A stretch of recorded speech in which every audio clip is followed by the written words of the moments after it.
يا أيها الذين آمنوا إن جاءكم فاسق بنبأ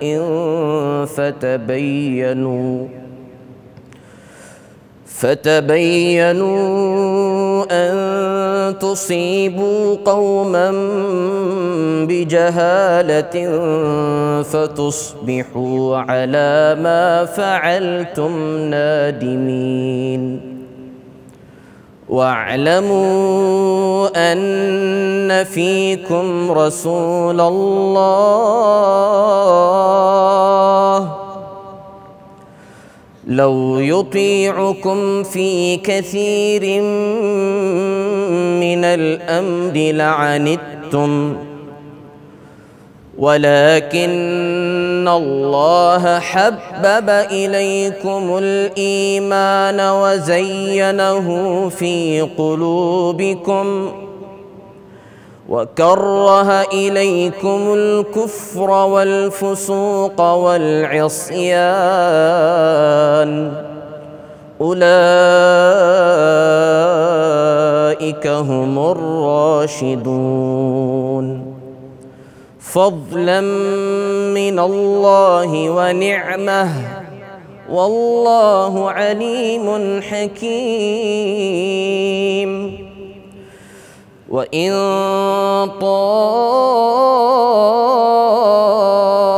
طائفتان من المؤمنين اقتتلوا فأصلحوا بينهما فإن بغت إحداهما على الأخرى فقاتلوا التي تبغي حتى تفيء إلى أمر الله فإن فاءت فأصلحوا بينهما بالعدل وأقسطوا إن الله يحب المقسطين. إنما المؤمنون إخوة فأصلحوا بين أخويكم واتقوا الله لعلكم ترحمون.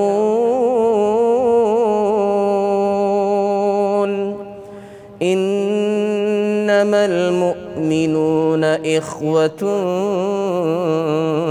فأصلحوا بين أخويكم واتقوا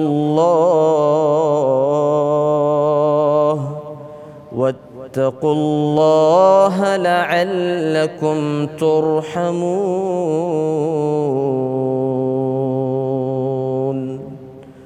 صدق اللہ العظیم.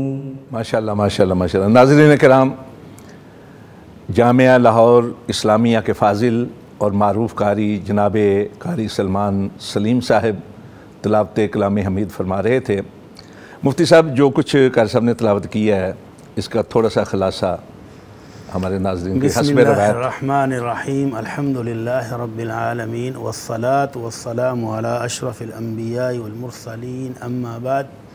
محترم رانا صاحب، ان آیات کو یہ تلاوت جو قاری صاحب نے کی ہے سورہ حجرات کی ہیں، اور اس میں اللہ رب العزت نے بڑے خوبصورت انداز میں ہماری سماجی اصلاح کے قوانین اور ہدایات دی. سبحان اللہ سبحان اللہ. پہلی آیت جو پڑھی اس میں تو یہ تھا کہ مومنوں، اگر تمہارے پاس کوئی بندہ خبر لے کر آئے نا تو بس سنی سنائی پر دوڑ نہ لگا دو، تھوڑا سوچو سمجھو کہ بندہ کیسا ہے خبر دینے والا، اور جو خبر لے کر آیا ہے وہ کس حد تک سچی ہے.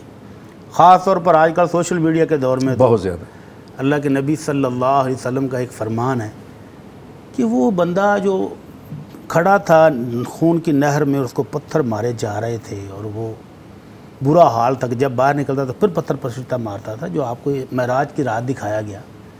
تو وہ کون تھا؟ کہ جو ایک جھوٹ بولتا تھا اور وہ پوری دنیا میں پھیل جاتا تھا. تو اللہ کے نبی صلی اللہ علیہ وسلم کے دور میں شاید صحابہ کو مشکل ہوئی ہوگی کیسے پھیلے گا. پھیل جاتا ہے. اب تو ایک کلک پر ساری دنیا میں پھیل جاتا ہے. آپ چونکہ قیامت تک کے لیے نبی ہیں, ہر دور کی تو اس لیے اللہ رب العزت بھی ہدایات دے رہے ہیں کہ اگر تمہارے پاس کوئی فاسق بندہ خبر لے کر آئے تو پہلے تحقیق کر لو پھر آگے بڑھو. سبحان اللہ.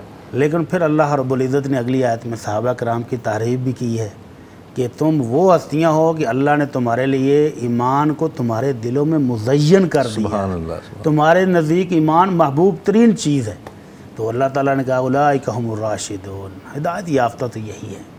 اس کے بعد پھر تھوڑا آگے بڑھے تو پھر ہدایات آئیں کہ اگر دو مومن بھائی, دو جماعتیں آپس میں جھگڑ پڑیں تو صلح کرا دو.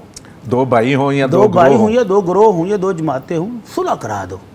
اور صلح کرانے کے دوران اگر تم دیکھو کہ ایک زیادتی کر رہا ہے تو مظلوم کے ساتھی بنو, زیادتی کرنے والے کی نہیں بنو. ظالم کو روکو اور مظلوم کے ساتھی بن جاؤ. اور آگے پھر اللہ نے کہا کہ انما المؤمنون اخوہ, کہ مومن تو ہیں ہی بھائی بھائی. تو ان بھائی بھائی چارے کو مکمل کرنے کے لیے, اتحاد کو قائم کرنے کے لیے جو جماعت زیادتی کر رہی ہو اس کا ہاتھ پکڑ لو اور جو مظلوم ہو اس کا ساتھ دے دو. اللہ تعالی ہمارے معاشرے میں یہ خوبیاں پیدا فرما دے تو معاشرہ امن کا گہوارہ بن جائے. سبحان اللہ. ماشاءاللہ ناظرین کرام, آپ نے دیکھا کہ سورہ حجرات میں اللہ رب العزت نے ہماری سماجی اور معاشرتی خرابیوں اور نقائص کے حوالے سے کیا ارشاد فرمایا. مفتی صاحب اس کا خلاصہ بیان کر رہے تھے جو تلاوت کی تھی قاری صاحب نے. حضرت مفتی صاحب, سوالات جو ہیں وہ آپ کے گوش گزار کرتے ہیں. پہلا سوال تو یہ ہے, اچھا رانا صاحب اگر اجازت ہو تو ہماری روٹین کے مطابق ہم ایک وظیفہ یا کوئی ایک کرنے کا عمل بتاتے ہیں. چونکہ میں پہلے دن ہوں اس لیے بعض جو روایات ہیں آپ کی اس پروگرام کے حوالے سے مجھے تو یاد ہے, میرے ذہن میں یہ تھا کہ وظیفہ آخر میں شاید پوچھتے ہیں. نہیں, شروع میں ہی پوچھتے ہیں. تو اس سلسلے میں نبی کریم صلی اللہ علیہ وسلم کا ایک فرمان آج ہم نے اپنے ناظرین کو پیش کرنا ہے. نبی رحمت صلی اللہ علیہ وسلم فرماتے ہیں اربع اذا کن فیک فما علیک ما فاتک من الدنیا. اگر تمہارے اندر 4 خوبیاں موجود ہیں تو دنیا میں سے, دنیا کی نعمتوں میں سے آپ کو کیا نہیں ملا آپ کو فکر کرنے کی بھی ضرورت نہیں ہے. پرواہ ہی نہ کرو کہ کیا نہیں ملا کیا مل گیا ہے. اگر 4 خوبیاں آپ کے اندر ہیں, اور اتفاق سے جو قاری صاحب نے آیات پڑھی نا, ان 4 خوبیوں کا بھی سماج کے ساتھ ہے, اس میں تذکرہ ہے, معاشرے کے ساتھ تعلق ہے. تو آپ نے فرمایا 4 خوبیاں کون سی ہیں؟ حفظ امانہ, امانت داری کی حفاظت کرنا. سبحان اللہ. یہ آج بہت ضرورت ہے اس کے معاشرے میں. یعنی آپ کا وہ گہرا دوست, آپ کا سگا بھائی, وہ بھی آپ کو ڈنگ لگانے سے باز نہیں آتا. آپ تھوڑا سا اعتبار کر کے دیکھیں, آپ کو بعد میں پتہ چلے گا یہ تو گڑبڑ ہو گئی ہے. تو امانت داری کی حفاظت بہت بڑی خوبی ہے جو ایک مومن کا سرمایہ ہے اور مومن کے اندر ہونی چاہیے. اور دوسری فرمایا صدق و حدیث, سچی بات کرنا. معاملات کیسے بھی ہوں, سامنے آپ کا مخالف ہے یا آپ کا حامی ہے, سب کے ساتھ سچ بولے. معاملات میں سچائی آ جائے تو اللہ تعالیٰ کی رحمتیں آ جاتی ہیں. اس کے بعد فرمایا وہ حسن و خلیقہ, حسن اخلاق تیسری خوبی ہے جو آپ کے اندر ہو تو آپ معاشرے میں نمایاں ہو جائیں گے. اور نبی کائنات صلی اللہ علیہ وسلم ان کے اخلاق کے بارے میں تو ام المومنین عائشہ رضی اللہ عنہا فرماتی ہیں کان خلق القرآن. آپ کا اخلاق دیکھنا تو قرآن پڑھ لو, قرآن کے اندر جتنی خوبیاں بیان ہوئی ہیں وہ آمنہ کے لال صلی اللہ علیہ وسلم کے اندر موجود تھیں. اور چوتھی اور آخری خوبی فرمایا وہ عفت و طعمہ, رزق حلال کھانا. رزق حلال کھائیں گے تو دعائیں بھی قبول ہوں گی, اللہ کی رحمتیں بھی آئیں گی. تو یہ 4 خوبیاں جس بندے کے اندر موجود ہیں وہ اللہ کا شکر گزار ہو جائے کہ اللہ تو نے مجھے سچ بولنے والا بنایا, امانت کی حفاظت کرنے والا بنایا, اچھا اخلاق بھی دیا, رزق حلال بھی دیا, اور کیا چاہیے دنیا میں. اور کچھ بھی نہ ملے تو یہ 4 خوبیاں اس کے لیے یہ وظیفہ ہے یاد مان جائے. جی الحمدللہ. اللہ تعالیٰ سے دعا ہے کہ اللہ ہمیں بھی یہ 4 خوبیاں اپنانے کی توفیق دے اور ہمارے ناظرین کو بھی توفیق عطا. آمین آمین. ناظرین کرام, آپ نے دیکھا کہ جو وظیفہ بتایا عمومی طور پہ یہ سمجھا جاتا ہے کہ وظیفہ شاید کوئی دعائیہ کلمات وہ بھی ہیں, لیکن یہ وظیفہ حیات ہیں. یعنی یہ صفات اگر آدمی اپنا لے, اپنی زندگی کا لازمہ بنا لے تو اللہ کی طرف سے رحمت و برکات کا نزول شروع ہو جاتا ہے. جی مفتی صاحب ابھی اجازت ہے سوال؟ جی بسم اللہ.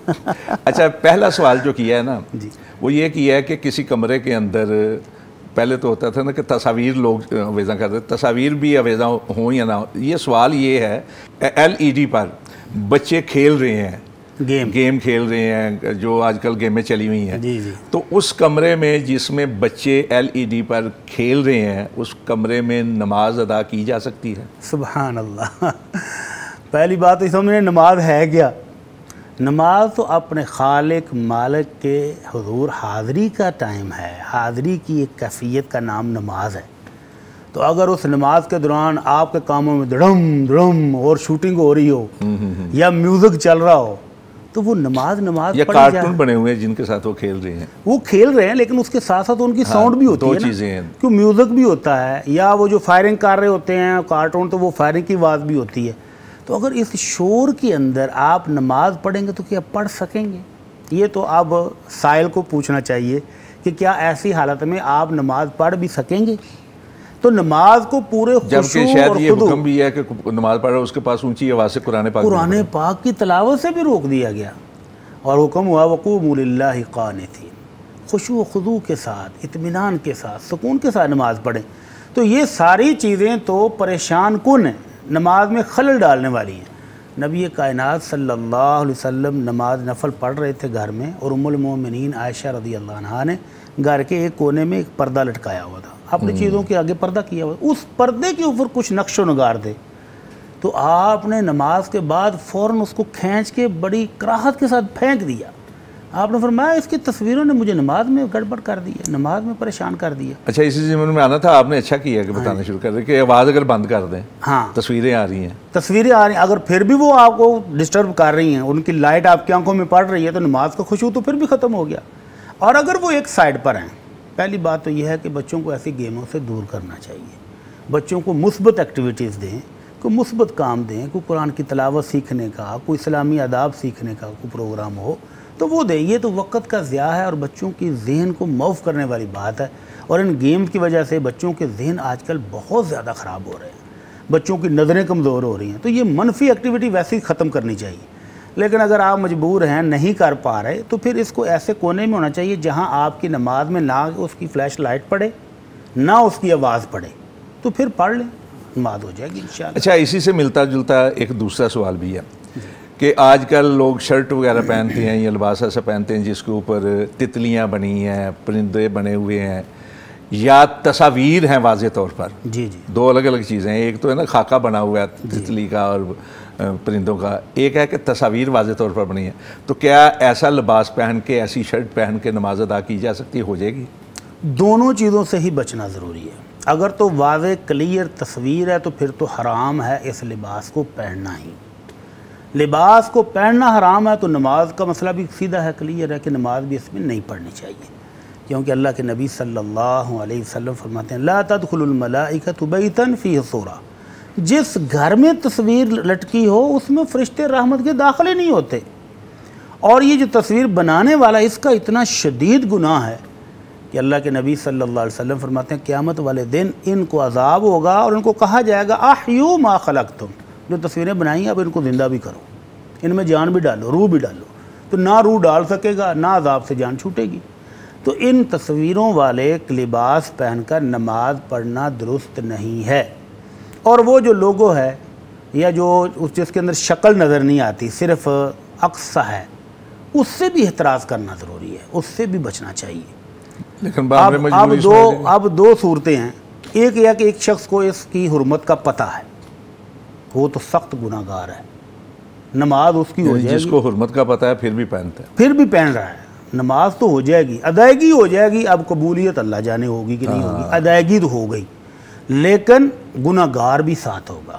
اور ایک وہ شخص ہے جس کو اس کی حرمت کا پتہ ہی نہیں ہے، تو وہ اس کی نماز تو ہو جائے گی، اور اس کو پتہ نہیں ہے اس وقت تک تو وہ گناہ سے بھی بچ جائے گا جب تک اس کو علم نہیں. جب اس کو بتا دیا جائے تو پھر یہ پہلا اور دوسرا شخص برابر ہو جائیں گے.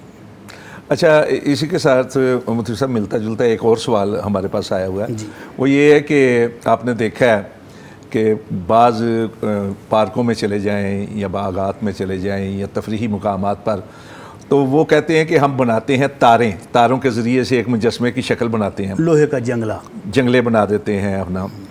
اور اس کے اوپر بیلدار جو ہے پودے، یعنی ایسی جو بیلیں ہوتی ہیں کہ آہستہ آہستہ بڑھتی چلی جاتی، لیکن وہ جب بڑھ کے اس کے گردا گرد آ جاتی ہیں تو وہ ایک مجسمے کی شکل اختیار کر رہے ہیں، ہاتھی کی، اونٹ جانور کی، بن جاتا ہے پورا۔ تو کیا یہ مجسمہ سازی میں چیزیں آئیں گی؟ جی بالکل آئیں گی۔ نبی رحمت صلی اللہ علیہ وسلم کے دوست جبرائیل علیہ السلام نے آمد کا وعدہ کیا اور آپ مشتاق ہیں کہ جبرائیل آ نہیں رہے، جبرائیل آ نہیں رہے۔ تو جبرائیل علیہ السلام لیٹ پہنچے اور باہر ہی کھڑے ہو گئے۔ تو آپ نے اپنے دوست سے چاہت سے پوچھا کہ کیا بات ہے، ایک تو آپ لیٹ آئے ہو، وعدے خلاف ورزی کی آپ نے، اور دوسرا آپ باہر کھڑے ہو۔ تو انہوں نے کہا اللہ کے نبی ہم اس گھر میں داخل ہی نہیں ہوتے جہاں تمثال ہو، جہاں صورتیں ہوں، یا جہاں کتے کا بچہ بڑا ہو۔ اچھا، تو آپ کے گھر میں اس وقت تینوں چیزیں موجود ہیں۔ آپ کے گھر میں ایک مجسمہ بھی پڑا ہے اور ایک پردہ ہے جس کے اوپر تصویریں بھی بنی ہوئی ہیں، اور ایک کتے کا پلہ بھی آپ کے چارپائی کے نیچے بیٹھا ہوا ہے۔ وہ حسن اور حسین نے پالا ہوا تھا، اس سے کھیلتے تھے، تو وہ اللہ کے نبی کے گھر میں بھی لے آئے، تو اس لیے ہم اس گھر میں داخل نہیں ہوئے۔ تو اللہ کے نبی صلی اللہ علیہ وسلم اس پلے کو بھی نکالا، وہ تصویریں جو تھیں اس کے تکیے بنا کر پاؤں کے نیچے رکھنے والی گدیاں بنا دیں، اور اس مجسمے کا سر اوپر سے کٹوا دیا۔ تو اس لیے یہ جو آپ نے پارکوں کے اندر مجسمے بنے ہوئے ہیں، جب تک ان کا چہرہ اور شکل بھی ساتھ موجود ہے تو پھر یہ حرام ہے، یہ اسی تصویر سازی میں آئے گا جو ابھی ہم نے بیان کی ہے۔ اور اگر اس کا چہرہ کاٹ دیا جائے، چہرہ نہ ہو، باقی جسم ہو، آنکھیں وغیرہ نہیں ہیں، ہونٹ نہیں ہے، لیکن نظر آ رہا ہے کہ یہ ہاتھی ہے، نہیں، یہ وہ اونٹ ہے۔ چہرہ بالکل بنایا ہوتا ہے نا انہوں نے، آنکھیں تو نہیں ہیں لیکن وہ چہرہ مکمل نظر آ رہا ہوتا ہے کہ یہ فلاں جانور کی تصویر ہے، یہ ہاتھی ہے، یہ شیر ہے، یہ چیتا ہے، یہ فلاں ہے۔ تو اس کا چہرہ نہ ہو تو پھر تو مجسمہ جائز ہے، اور اگر وہ چہرہ ہو تو تمثال کہا گیا ہے، اور تمثال بھی حرام ہے، جائز نہیں۔ ناظرین کرام، یہاں ایک چھوٹا سا وقفہ ہم لیں گے، اس کے بعد انشاءاللہ العزیز انہی مہمانوں کے پاس آئیں گے اور آ کر مفتی صاحب سے سوالات بھی کریں گے، ان سے دین کی باتیں سمجھنے کی کوشش بھی کریں گے انشاءاللہ العزیز۔ انتظار کیجیے گا۔